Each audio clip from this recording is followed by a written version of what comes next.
Olá a todos, eu sou o Dr. Vanderlei da Jordão Odontologia. Neste vídeo vou falar sobre o bruxismo. Bruxismo é o hábito de apertar ou ranger os dentes ou segurar ou empurrar a mandíbula. Pode ser do sono e em vigília.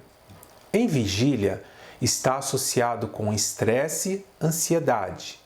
O tratamento visa conscientizar o paciente do seu hábito e controlar as possíveis causas. A forma mais efetiva para reduzir esses hábitos é através do condicionamento do cérebro, tornando a pessoa capaz de perceber os gatilhos e relaxar os músculos mastigatórios. O bruxismo do sono tem associação com a excitabilidade anormal da área central relacionada aos músculos da mastigação.